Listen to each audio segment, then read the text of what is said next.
si ay u ogaadaan bulshada waxaan filayaa dad badan way ka hadleen oo Sheekh Mukhtaar oo mas'uul ka mid yahay shalayto aan filayaa aan ku arkay social media ويري dad meelahan ka maqlay bir balaag watar ka dambaysa in la yiri la balaag watar maada qaraxdan way keeni kartaa bir baabur is qarxana way keeni kartaa laakiin shakhsi is qarxiyo ma kantii صح marka cid shakhsi is qarxinaya keeni kartaa waa la yaqaan صح horta qaraxyada markay dhacaan xarakadu laba qaab ay ula tacaamusha haye qaraxan la iskama qarxiye maksab siyaasi ah baa lagu raadiyaa haye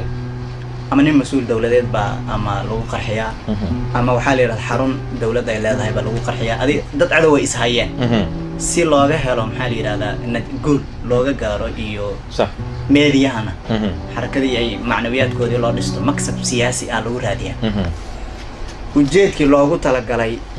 haddii ay ka imaan weyso صح ama meeshii guul laga raadinayay taageero xumo iyo shacabka iyo dadku kaca waxa ka imaanayso waa loo aamusaa صح wax badan in xarakada sameysay inay aamustay oo aynan sheeganin kagama harayso صح maxaa yeelay qaraxi ka dhacay hotel Shamo ko shakhsi baa isqarxiyay haye qaraxi ugu horeeyo noociisuna aha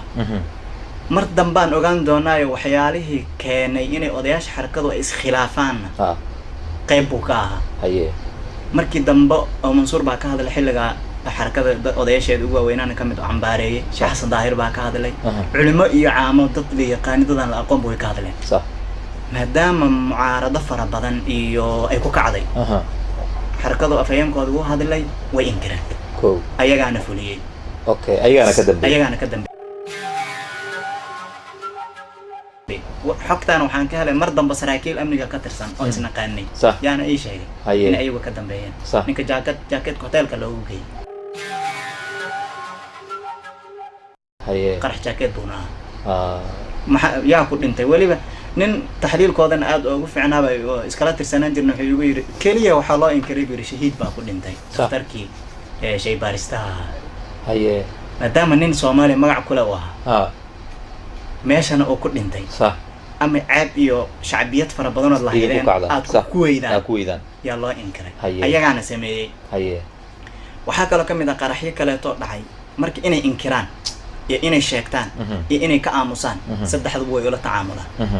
inay inkiraan way yarta haye oo markii dambe qaraxas foosha xun la dhacay wixii ka dambeeyay caadi iska ahay kii argay saamaha waa la sheegtay صح dadkii ardada ay meesha ku baabayn waxa loo dhigay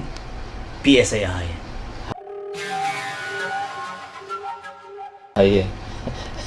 dadkii ardayda meesha ku baabaay haye PSA ahaayeen bani haye isla sheekha naftigiisan wareystay oo Mansuuran ku iri maxaa say odayaashii baad ka mid ahayd Abu Zubayr baan arkay igu yiri haye markaasaan ku dhahoyir waxa meeshan ka dhacay ma aragtay haye maxaa lagu sheegay dhacaylashan ku kulanay haye markaas wuxuu igu dhahoyiri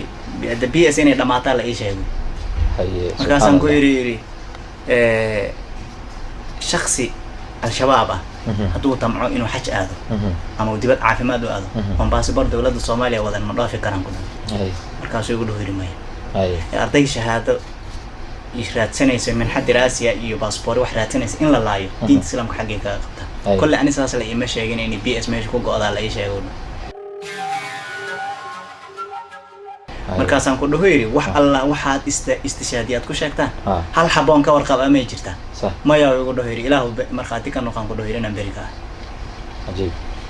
qaraxaas oo kale to marka way sheegteen ardayana ku go'day bas iclaam u baa la galshay wagaas ilaa ceelasha la joogay oo atbaacda iyo BS baab masaajida laga istaago takbiirta la isla yeeriyay haye waxa kale jiro qaraxyo islaamo wadada xaaqay la beegsaday miinooyin waa laga aamusay marka ayaga masaajidada ka istaagaan markii dhibaatada idaacaduna way sheegaan masaajiduna way ka istaagaan haye qaraxi baydhaba ka mid aha oo 40 iyo dhowr kan ku dhimatay haye cidna ma sheegan waa laga aamusay ayagaana sameeyay wax kasto marka isleeyihiin shacbiyad bad ku weyn kartaan way u aamusay way ka aamusaan صح wixii marka ay isleeyihiin hadafkii la lahaaba walow kumaankum kale shacabka ku dhintaan waa lagu gaareen waa la sheegaa waxa kamid ah kii gaashaan dhiga albaabkeeda ka dhacay kii taliye cusbaa ee beri dhawey la beegsaday gaari caasi oo dhan oo shacab saaran yahay ba ku basbeelay صح ومع ذلك hadana way sheegteen shakhsiga ay doonayeen maxay in la gaaray صح حتى ما dhahayaan shacabka kale meesha ku baabay waan ka tacsiyeynaynayo waan ka xunahay midna ma jirto taa marka waxa dareemaysaa laba qodob baa qofkii qiimeeyo u soo baxayso ima inay shacabkan ka aaminsan inay wada gaala yihiin haye waa ima in ay isleeyihiin maxaa la yiraahdaa adilla kaleeto iyo ta'wiil kaleeto مثلا سيدا أفايانك حركة أو كلا تشعل دائرة مر دل صور لجوا رئيساني هذا الذي سوى حكم ده حاليا كو إذا يا بالجويري قرحية ده هتلاقي الذي أتك جيستان ده الشعب يكون بابا ما حدا وجه جواب يسان مركبير أنا وان ده لا وان احترامنا ده أنت كتحدير كرنا كتحديرنا تحدير كذي وحي كل أنتو لا يكلف الله نفسا إلا وسعه إلى هاي أتبانو غريب صدقان ولا يابه مركز زوبة هذا وحلا تحدير ما هاي قرحي زوبة كداعي نعم وحلا تحدير ما مركز شخص كان إسقرحية قرحية ذي فرح بدنا لي كأموسين وحيتري لي أستان وطينا أيوة كتم بيان وان ورث هذا نفس الكواد ولا كوا ده يا لي في لويني وحبا قل دمي ماشي لا لا تبي باش أيضا قاري صح أيا يقرح ده صح كذي تا بعدي حتى خلط لجما محلي هذا إنه قفك على اعتراف بالخطيئة شهامة ويجبنما جف كذا قرط إن الغريت نعم قرط أو ترى وروان خلدني أنت لما تين وحنا ودنا ديدو ذا بحنينا أنا لا جرى على هذا صح نفس كذا وروا لكن هذا إسكا عامسته ده كنا بتقالك عامين سنتاي ده كعامين سنة بس بحر هاديات مركا مده كران أو الشركة ذاك لا تيقولك أيضا يقدم بين كران أنا استانت يقاب كي واحد ودعين مركا واحد عامين سنتاي إنما كان إنك قدم بين ولا شك مركا أدبط